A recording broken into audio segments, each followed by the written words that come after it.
Hello, YouTube. It is I, the special grade sorcerer of the anime manga sphere, SSJ8 Cody, and today I want to talk to you, give you a little yap attack about one of my newest favorite series, I think. Um, it's kind of hard to put it into words because it's not an anime, it's not a manga, it's not a movie, it's a TV series. It's a TV series that's been ongoing since the 1960s. That's right. I'm talking about Doctor Who. Holy smokes, Cody! How have you not seen Doctor Who? That's a very good question. I grew up watching Supernatural throughout high school. It was one of the biggest things. Like, I don't think it was big where I was growing up, anywhere I was growing up, but I remember that within the Supernatural fandom, it was referred to as Super Who because Sherlock Holmes, Doctor Who, and the Supernatural shows had a lot in common with each other with how they were written, and uh, the fandoms were very, very. How do you say it? How would you phrase it? The fandoms were very intertwined. They were very close together.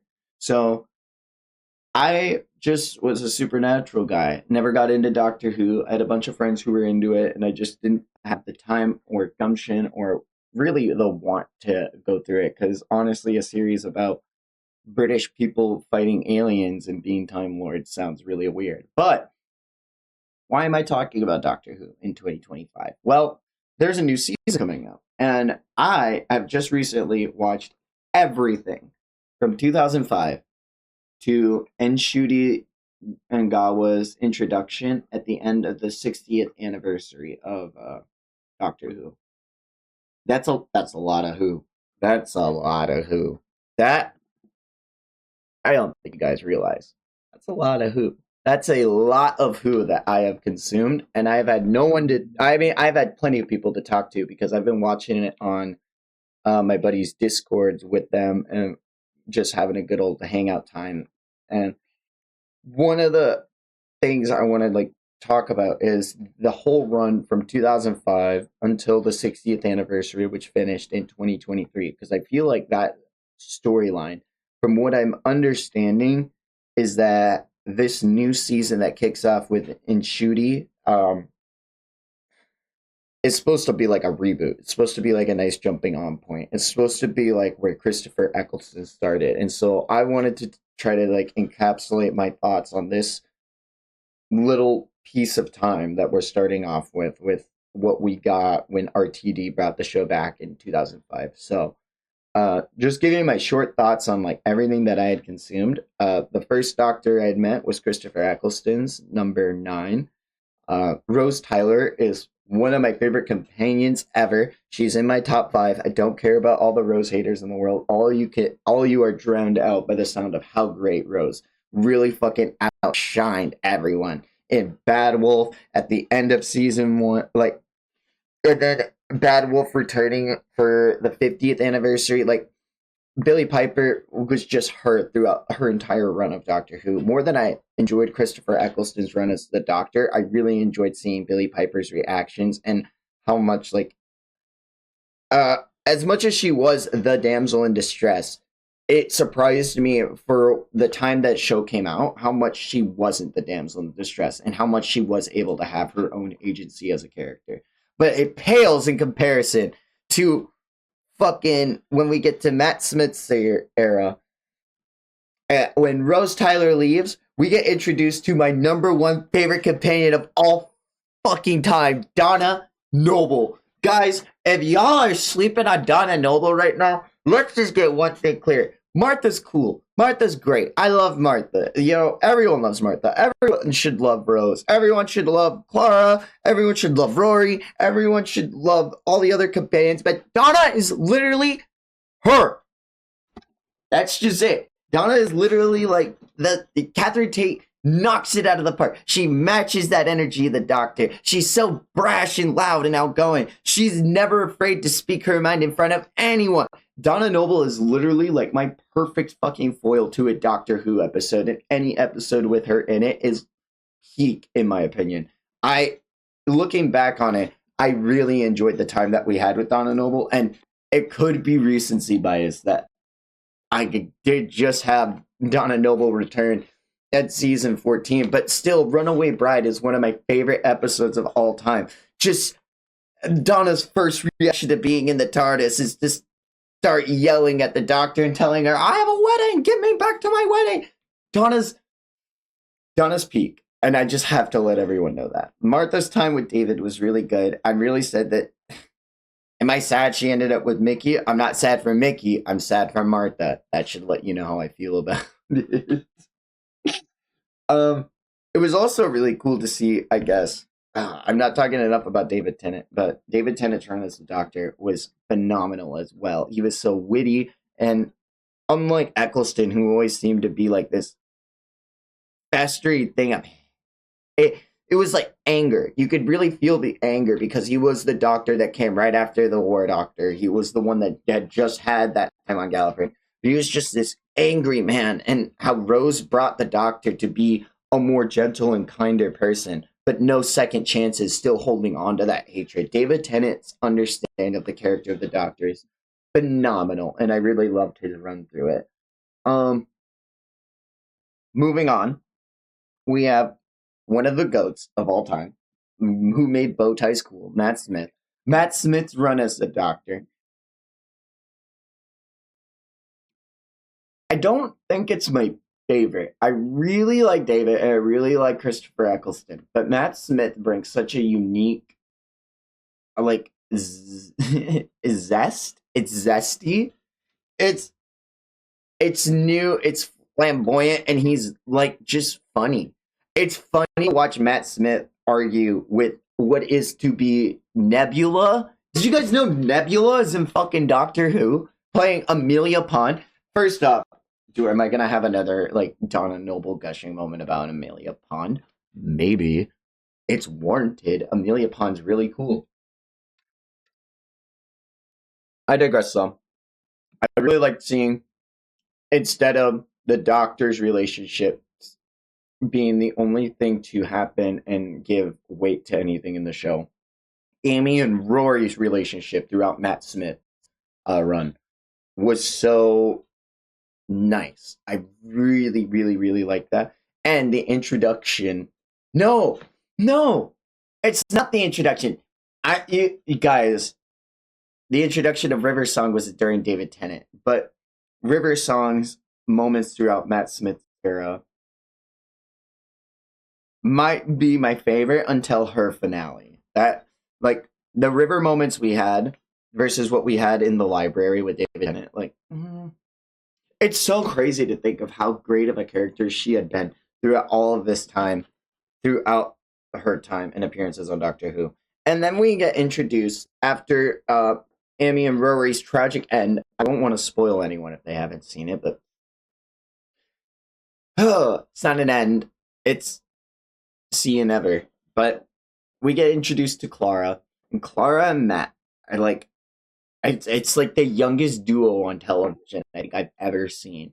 They're like two little babies, like going through time and space, trying to, like, Clara falling for the Doctor, but the Doctor knowing that he can't be with her, and the Doctor like thinking it's his last regeneration. So because of the 50th anniversary, he knows that, like, he thinks, oh man, this is it. I can't do this. I really can't do this because I'm gonna have to die.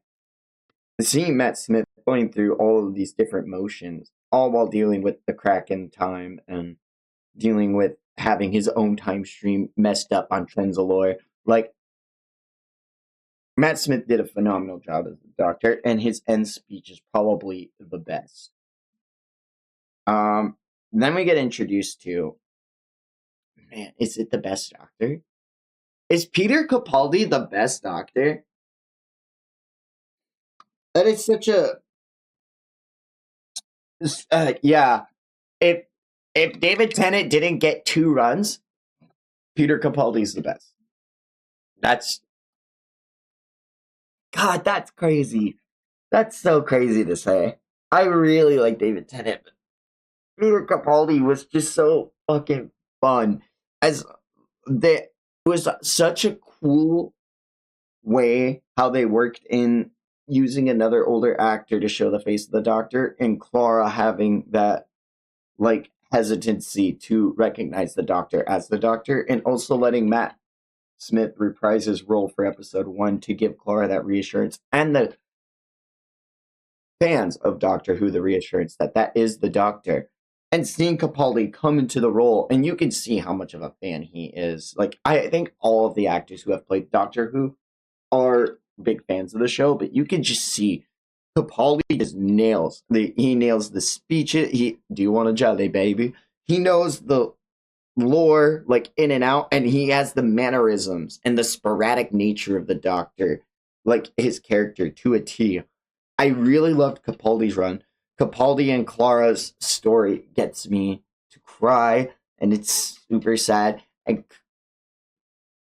yeah, Capaldi's the best Doctor. He has the best storylines, and he gets Missy. Like, he gets the end with River Song. He gets Missy. He gets the end with Clara. He gets Bill. And Peter Capaldi really did get a lot of cool moments as the Doctor. It's some of my favorite, and but not my favorite companion. I don't really like Clara was a really good companion, but she's definitely top 10. That's for sure. And I haven't even talked about any of like the one-offs, like one-off companions or anything. This is just like a brief sporadic here's my thoughts on like everything I've consumed up until now really fast. But Clara's definitely top 10, I'd say. Uh, I think I prefer Clara over Bill, but I prefer Missy over both. Missy is just her. Missy has. I haven't even talked about the different iterations of the Master. Oh my gosh, I might have to make a whole other Doctor Who video about that because there's a whole other like, man, maybe like the enemies of Doctor Who. Let me know in the comments if you want to see me talk about the enemies of the Doctor throughout the years because I could definitely make a whole other video about that. But moving along, after Clara, after Bill, I really liked everything that Peter Capaldi era had to go. And then I got to the dark times. The dark time, the Chibnall era, the Chin Ball era. Oh, I like Jodie. Jodie as the Doctor was really nice. And it was really, looking back on how she played the Doctor, it is really accurate to how I think the Doctor would be if they were a woman. Uh, Jodie nails everything about their mannerisms, sporadic nature, like I just said about Peter Capaldi. Um, I really like the really fast, witty remarks that they have, and the only thing I don't like is the heavy-handed writing. And it's more of the writing, like, oh, well, we gotta spend 7 minutes telling humans why they're bad, and that everything's humans' fault, or the the rise up moment in Rosa Parks episode, or man, there was so much that I didn't like, but it had a lot of hidden gems within Jodie's era. And that hidden gem is known as Graham and Ryan. And yes, I have ripped on Ryan a lot. Everyone knows I have, okay? Well, I can't ride a bike. But Ryan really did pull through more than Naz did. I called her Naz. Her name's Yaz. Oh, my God. But Ryan pulled through more than Naz did, I feel like, and being able to overcome his grief with his mother passing and like being able to foster that relationship with his stepdad, Graham, and being able to stand up for himself and what he deserves in a relationship to his own father. Ryan's story, along with Graham's having to overcome the grief of losing his wife and traveling with the Doctor, even like even without the Doctor being there, using the passes that were given to him and continuing his own adventures was 10 out of 10. Graham and Ryan are wonderful characters. Naz, I really felt like going through that first season, I didn't know what kind of companion Naz was be because I could feel Ryan and Graham's story unfolding, but it really felt like Naz had no agency or place to be. She was just kind of like there to be there. But once Ryan and Graham had exited, it became very clear to me what they were going to do with her, and the fact that they weren't willing to go the whole 9 yards with it. I mean, the Doctors had plenty of lovers before. It shouldn't be a big difference if there's a freaking same sex one. I mean, it just shouldn't because the doctor's been a man and a woman. And so, uh, the biggest thing that really griped on me, and everyone's been waiting for it, I feel like why did the time child retcon everything? Like, I get wanting to open more storylines open, but it really felt like we had opened the box on the doctor's past with no answer of what was going to be revealed with it. It just kind of felt like they wanted to do their own thing and then have no answer and follow up with it and just wanted to change the course of Who history forever. It really feels like Chris Chibnall was like, man, wouldn't it be cool if everyone had to write the doctor like this? Oh, wait, I can do that. And it really, like, come on. Imagine if I went back and I was like, oh man, wouldn't it be cool if, like, uh, I went back and I said Goku was actually the brother of Vegeta, and then everyone has to act like Bardock's not his dad. That's how I felt. It was really shitty, really dumb, a 0 out of 10 fucking moment for the series. I actually fucking hated the Timeless Child. I love Ruth, and I love what they have kept to keep doing with it, and how they are continuing to write, not right out of it, but they're continuing to push forward with it, and I like that because it just shows the testament of the show that has continued on from the 60s and persisted throughout the years, that like you cannot stop Doctor Who, even if you have the biggest plot hole in history. 60th anniversary. Jodie's finale into David Tennant was phenomenal. I don't think I have ever had a jaw drop moment like that in a minute, in a hot minute. I don't think I've ever had a reaction like that. So I want to thank Jodie for a stellar run through Flux and her specials, and giving us back David Tennant. Whoever the next Doctor is, tag, you're it. What a phenomenal fucking. And immediately, like jumping into David Tennant's story, I thought we were missing story. I had no clue what was going on. I was like, "What the hell? We're just talking to people like we know them. Units here. This is crazy." And then we get back to the goat, and we get back to meet Donna Noble, and we get to meet the whole fucking family of Donna Noble, the evil stepmother. She has a new husband when she's. We see the last of Wilfred Mott, rest in peace, and getting to go through this freaking classic story of what felt like, oh man, we gotta,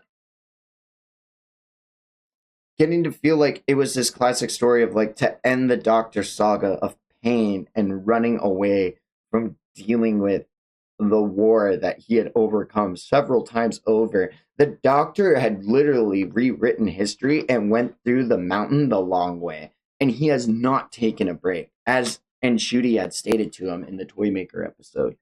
And I think it's really good that this is the place that we ended off on, because there has been so much, because there has been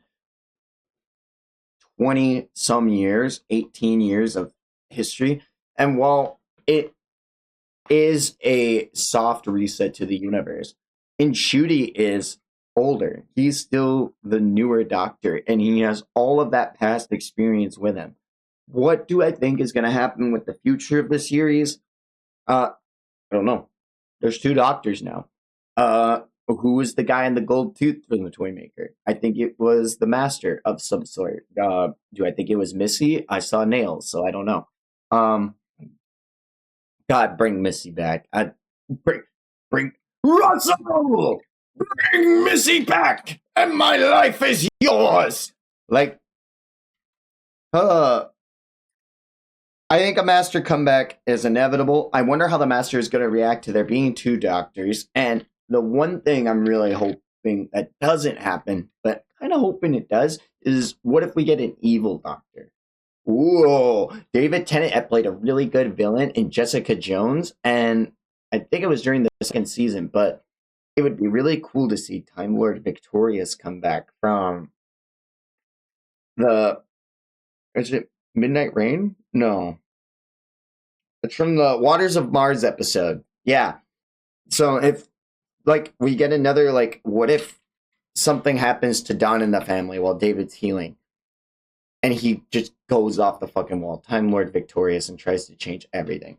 I think that would be a really cool storyline to explore. But I honestly, I have another 3 specials and a whole season of Doctor Who before me, so that's like a whole 10 episodes. But let me know what you guys think about this short little rambling yap attack. I just wanted to get my thoughts about Doctor Who out there because I feel like I've been sitting on this forever, and for as many people as I have to share it with, I want to share it with the world. So let me know what y'all think about Doctor Who in the comments. Let me know if you want to see that video about all of my thoughts about the enemies throughout the years, and I will see you all in the next video.